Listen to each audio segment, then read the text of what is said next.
Hey, what's up guys? Welcome to another video. Today we'll be talking about 3 of the Christmas units. And probably only 2 that you're actually wondering about. The other one, of course, is in the bundle, not on a banner, so we'll go over that.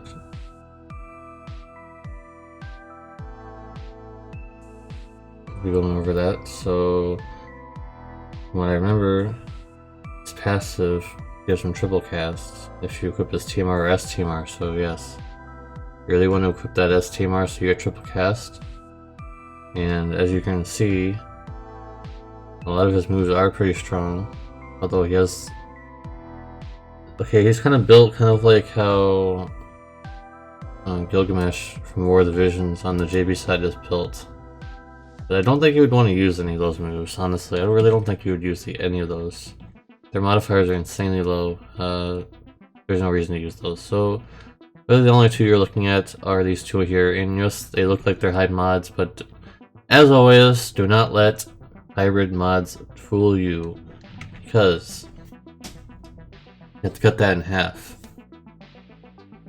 But from calculations from my Discord and also from some spreadsheets I've looked at, he's at the top of the damage for hybrid and competing with physical damage together currently. So, with that in mind, let's see why. First of all, like I said, he has triple cast when you equip his TMR or STMR. So you can use all of his abilities with his triple cast. So you'd really want to use... You definitely want to use this cooldown on the first turn. And maybe both cooldowns. Because you're able to. What's this reveal naughty list?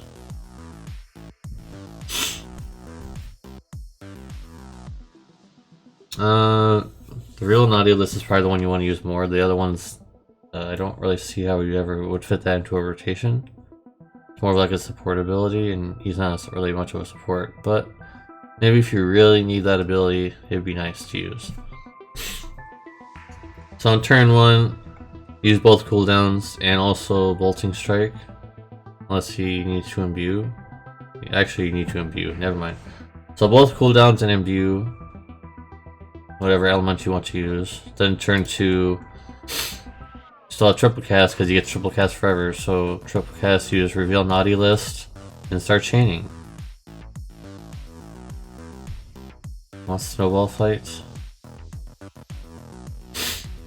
This, I remember someone said it on the Reddit that his Magnus ability was pretty bad, and it actually isn't really that good. It's really niche. He's trying to be like a support, but he's a damage dealer, so I don't really understand. I don't really get it, but his lone purse, because he just has some lone purse things. Ooh, that's good. That is insane. Oh, is the lone purse is upgraded? How do we do the little? Oh, with the TMR ability. Okay, so you definitely want to equip his TMR and STMR. He gets way too many bonuses. You cannot ignore it. You definitely want to get that upgrade. I really don't understand why he has 2 times and then 20 times. They can't be dispelled, and they last until he dies, basically. I don't really understand why he has so many modifiers. Like, does he need to be low HP? No, it just has lone purse upgrade, so... I don't understand why they just put 22 times mod. Unless I'm missing something here. But anyways, you definitely want to use that lone burst. I don't know when you're going to be able to use it. Maybe on turn 3? Because the imbuing and the cooldowns are way more important, I think, than any lone burst. But at the same time, if you use Be Merry, you'll be able to get it on turn 2. I'm sure people have figured out how to use this lone burst already, but lone burst is important. That's not what we're here. We're not here to discover his rotation and everything. I'm just trying to make an example. And his lone burst is very much essential. The damage is probably good, but don't really worry about the damage. Modifier buffs are insane, and you really want to use it at some point. I don't know when, but just figure it out. His passives are actually not that much, so he doesn't really have that many passives. That's his weakest portion, I think. At least, maybe that's because they combined a lot of it, but He's not nearly as tanky as Elena, and actually he does not even have as many stats as Elena does. So, if you're wondering about that, Elena's still tankier, but it looks like he has a lot of magic and attack TDH. So,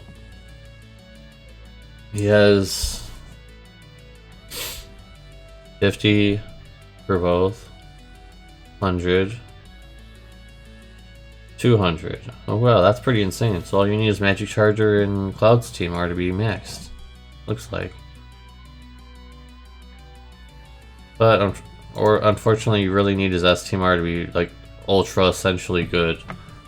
And he gets another 50, so you'd only need to equip Elena's STMR. I know I'm saying a lot of STMRs and things, but like for him to be the top damage dealer, you really need his STMR because there really isn't any other maces that are good. Yes, there are maces in the game. I'm not ignoring that, but you really need his mace to be good, and maybe you just ignore his mace. But I mean, you don't really get much when you equip his mace, but you need his TMR equipped. That is the essential thing. Maybe you just ignore his STMR, maybe. But that means you would have to build a little harder. It would be a little harder to build because it does give 50% attack and magic TDH when equipped. So I don't know. Maybe use Frevia's STMR instead, and use Elena's STMR. I know, like I said, I'm saying a lot of STMRs, but I'm just trying to build them the best way possible. Mace obviously is the way to go, but you can also use A Fry's STMR, which I've seen people say that she doesn't actually lose that much damage with. A Fry's STMR, or if you want to use a rod, but you don't get variance from that. So you want to stick a two-handed weapon of some kind, because remember he is a hybrid, you're not a mage. He needs the variance. He needs two-handed weaponry. So with that in mind, yes, he's insanely good, but we're gonna get into why you may need to consider not pulling for these units. We'll be getting into that, but definitely a top damage dealer in his own way, and I'm sure you guys will figure out how to use him. Anyways, onto Lucas, which most people are wondering about. His TMR and STMR I already went over in my news video, but yeah, they're pretty good. Both of them are good. You can equip most things, which is good for a magic tank to equip. Equipping a mace is really good, so you can equip Lilith's TMR if you have it. This is my first time looking over this unit, by the way. He does have dual cast, which unfortunately can't actually do everything. We're still in the stage where dual cast on support type units like this or tanks can't do everything, unfortunately. So that hurts his move usefulness a little bit. But this provoke is actually pretty interesting. He gets all those elemental resistances. The other ones are a little weaker, but still interesting. He does have white magic. He has white magic. He doesn't have any re-raises though. He does have Dispelga, and he does have Curica. That's pretty good. And since he's going to be leveling a Spirit, maybe it'll be good. Looks like he has Spirit scaling abilities, which is nice. That's pretty good. Unlike Daisy on the JB side, who just had regular physical attacks, he actually has built Spirit scaling. So that's how you're supposed to do it. Or defense scaling. You know how it is. He can view himself and also someone else, so it's kind of like a Bart upgraded, like ×2. A little bit of mitigation here and there. Some magic mitigation, stuff like that. Increased modifier damage, but we're not going to look at that too much. And he has triple cast, which is nice. That's pretty good. Divine Ruination, though, I don't know why he has that. Divine Ruination, come on, really? I know they said they were supposed to be coming back, but I mean, come on. Let's not actually be serious about that. I do like this one move, though. I like this move the most. Basically, he just says no to anything the boss says. removes all his debuffs, and just cures all sassy ailments to himself. Although the cure all sassy ailments, I mean, if he's petrified or something, I don't think he's going to be able to use that. That's what the problem with this kind of move is. Like, if he's status affected by something that he can't move during that turn, then what's the point of it? They're really only looking at the debuffs, which is really good, and then gives himself an auto revive, which is insane. Obviously, you can't use it with a dual and triple cast. So he has a lot of buffs. He's more like a support tank. More support tank, but giving I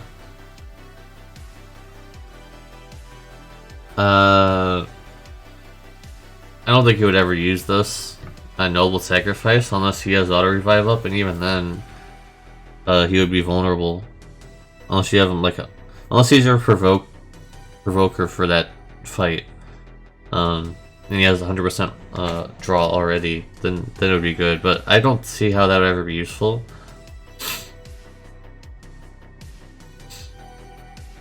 I like how it says revive all allies except caster. Of course, duh. How's he gonna use it if he's dead? XD.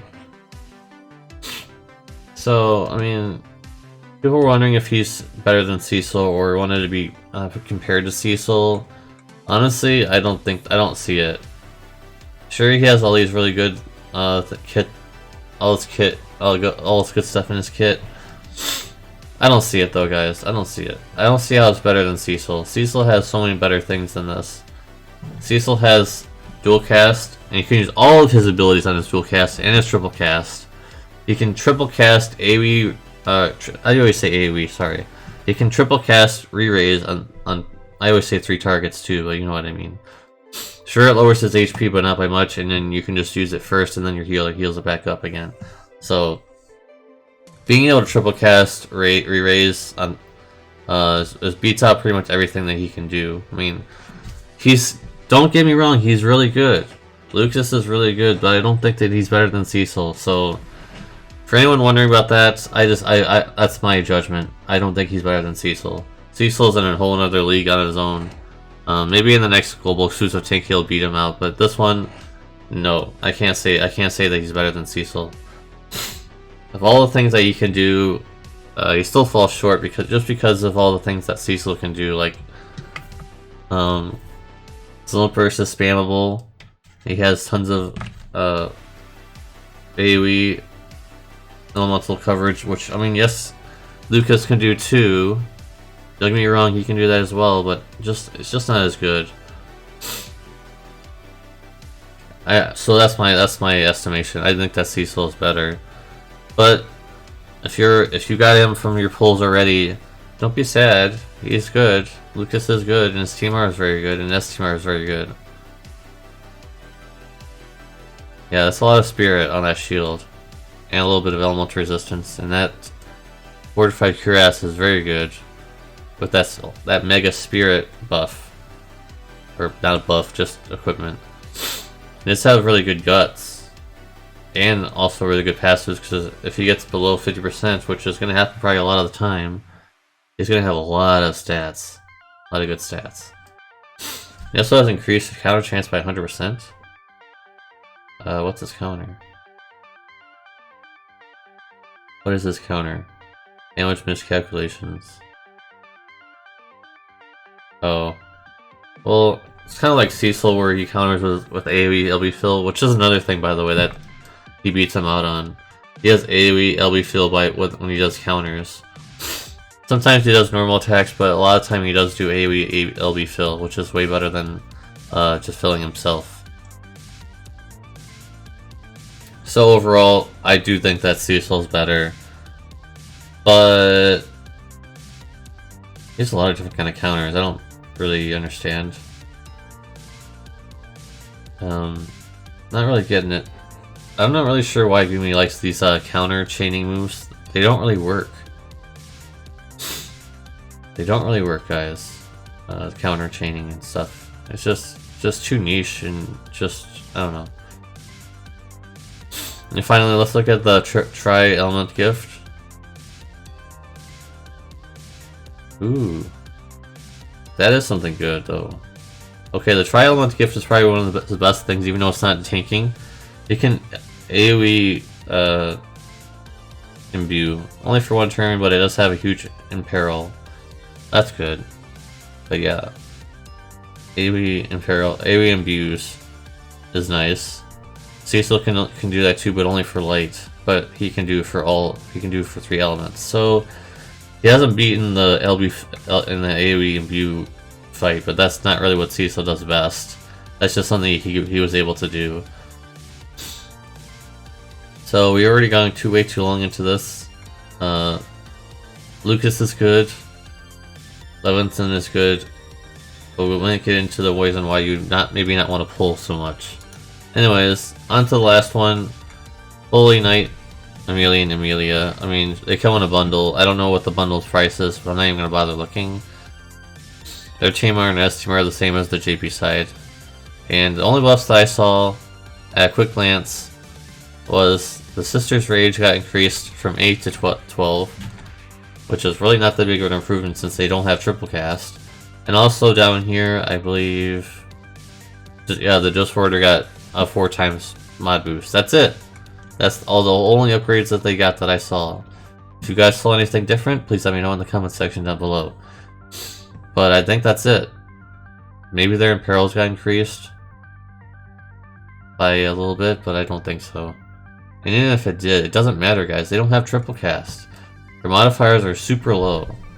Even with enhancements, they got enhancements. Even though this one got raised to like 40 times mod, it doesn't matter because she doesn't have triple cast. She only has dual cast, so she's only getting like an 80 something times mod. That's bad. So completely skip out on this bundle, guys. It doesn't matter how good it is. Unless you really want the unit, I guess. I mean, otherwise, easy skip. Easy skip. Now, let's get into why you may not want to pull in the banner, or maybe you want to pull in the banner. Let's get into it. So, I don't really have time to pull the game up, because it would take a long time, so we're just going to show this image. So, with this in mind, you need 5 of these tickets to get it guaranteed, and you need a lot more to get to like choose which one. So don't be fooled. Yeah, see here at the bottom you need 10 of them. So you need to go through pretty much the entire thing, right? Because you get 2 per run and you can only do it 8 times. That's expensive. To get 10 of those tickets, that's expensive. 2, 4, 8. So 2, 4, 6, 8, 10.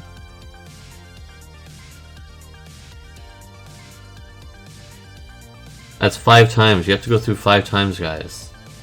Sorry, it's early in the morning. My math is slow. So that's a lot. That's expensive to choose which one you want.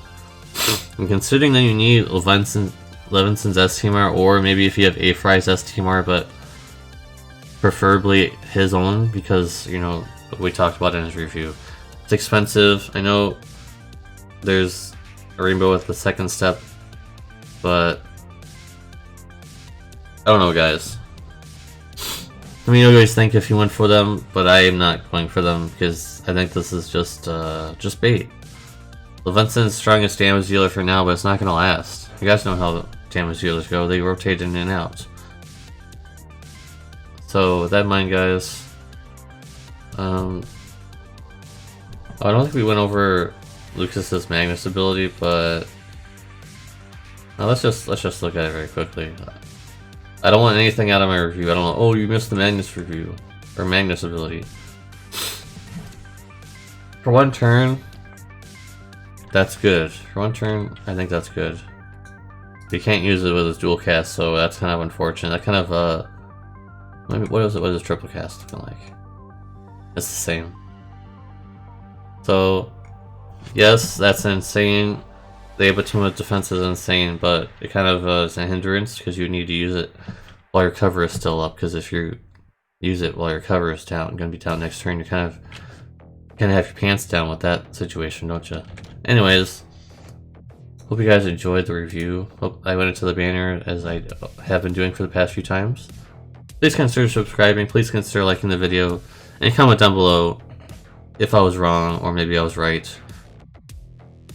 Hopefully this review satisfied your curiosity in the units. Please subscribe. Like I said, I always do these kind of reviews. I do global news, JP news, JP reviews, global reviews. Sometimes pull videos, not as much as I'd like. And I'm going to mention a review in this, now that you can shut off the video if you would like. If you'd like to support me on my channel, there'll be links down below if you'd like to do that. Thanks for watching, guys, and I'll see you guys in the next one. Peace.